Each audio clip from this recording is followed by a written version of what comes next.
Maths. Why do we need math skills and how is this incorporated into my everyday life? 10 reasons as to why we need math skills. So maths helps you to think critically and it encourages you to be creative. Maths develops a healthy brain and it teaches you how to make decisions. Maths teaches you how to handle failure, but it also boosts your self-confidence. Maths helps you to understand the world in which we live and encourages you to be persistent. It helps you to develop important life skills, plus it is a little bit fun. So what math skills do we need? Though it may not seem like it sometimes, math is an essential life skill as well. It provides a way of thinking that can apply to everyday situations. For example, basic arithmetic is necessary for budgeting and managing your finances. Percentages and fractions are often used when cooking and measuring. But math isn't just about numbers, and it also helps to develop important problem solving and critical thinking skills. These skills are more important than ever in today's increasingly complex world. So how is maths incorporated into our everyday lives? Firstly, we're going to look at number. So when we look at number, we look at positive and we look at negative numbers. So this is numbers before the zero, but after the zero as well. We look at how to add, subtract, divide, and multiply these numbers with and without a calculator. But how does this link to our everyday life? Well, when you receive your wage check each month, you use fundamental math skills such as addition and subtraction to work out your finances and bills. You use subtraction to work out how much money you have left over at the end of the month or week. You do this normally by having the total amount in your bank account and then minusing the bills that will be coming out gradually. When you go shopping, you use addition skills to add up the items in your basket. If these items have reductions, then you may also use subtraction. If you get an addition or subtraction sum that is too difficult to do in your head, you can use the column method. And today I'm going to talk you through the column addition method. So if you have a little look at the picture on the right hand side, you can see that the numbers have been put into columns regarding hundreds, tens and units. Now when you're doing this, you must make sure that they are lined up into those columns of hundreds, tens and units. We break it down and we start by looking on the right hand side at the units. So we would add the 1 and the 4 together, which equals 5. Now the 5 goes directly underneath in the unit column. You then do the same for the tens. So 5 and 3 equals 8, and again that goes directly underneath the tens unit. And then you do exactly the same for the hundreds. So 3 plus 6 equals 9, and that goes directly under the hundreds column.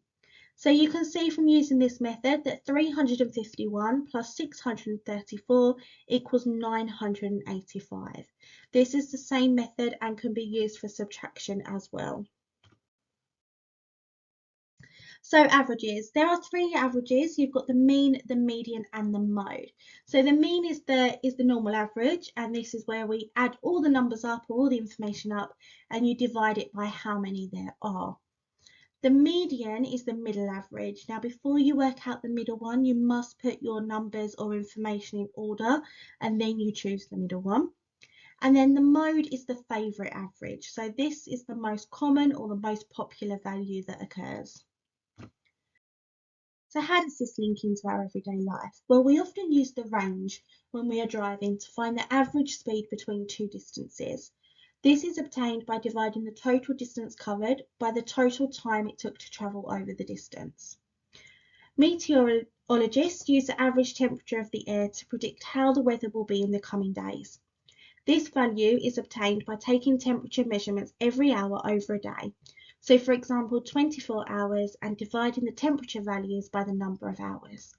This temperature is presented as the average temperature for the day.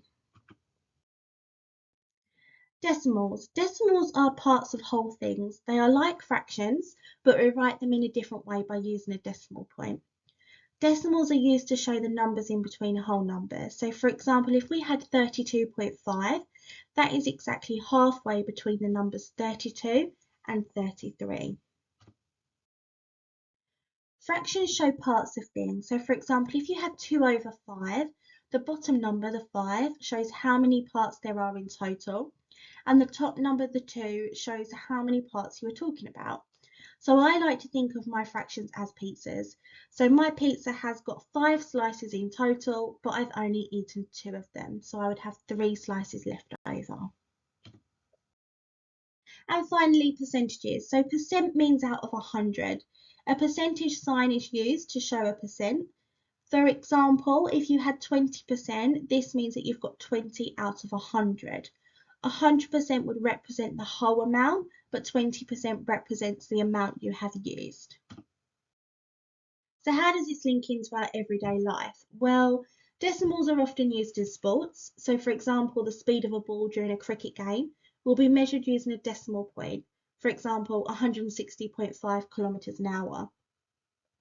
Fractions. When you're eating at a restaurant with your friends, you will often divide the bill by how many friends are at the table. This means you are dividing the bill into fractions. So if you are eating with 8 friends, then you are paying 1/8 of the bill. If you're eating with 4 friends, then you're eating 1/4 of the bill. Occasionally when you go shopping, items will have a reduction, and this is where we tend to see percentages. For example, if the coat costs £150 but has 30% off, the total cost of the coat is £105. I'm just going to talk you through how I worked that out. So when you're finding a percentage, such as 30%, I would start by finding 10%. To find 10%, we do the total cost of the coat, which is 150, divided by 10. This equals 15. But we wanted 30%, not 10%. So I'm going to times 15 by 3, which equals 45. So 45 equals my 30% off. To work out the total cost of the coat, I'm then going to take away 150, take away 45, which equals 105. So that's how I know the new total cost of the coat is £105.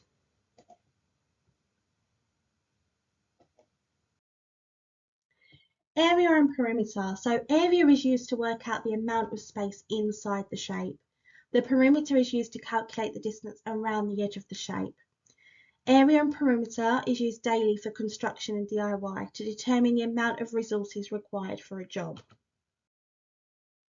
For example, if you were carpeting a room, you would work out the perimeter to determine how much gripper you would need and the area for the amount of carpet required.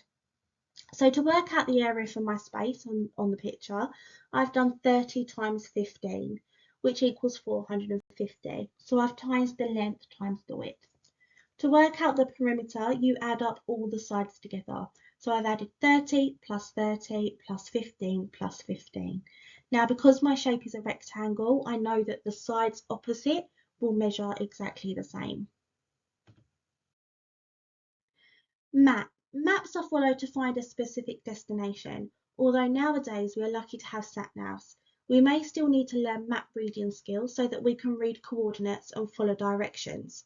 For example, if you wanted to find the fire station on the map, you would need to follow the coordinates H4. When reading coordinates, always remember to go along first and then down. Charts. Pie charts can be used when checking reviews for businesses/companies. Many businesses will show results in a pie chart to evidence an analysis of different factors, for example, sales. So in the picture, you can see that 30%, the largest number, was on discount sales, and the smallest number, 8%, was on B2B channels. Scatter charts are often used when managing your monthly household bills. Your energy usage can be shown in a scatter graph with a line of correlation, which helps to estimate the following month's usage. We all incorporate maths into our everyday life differently. Can you think of how you have utilised your math skills within your personal life or working practice? Thank you for listening.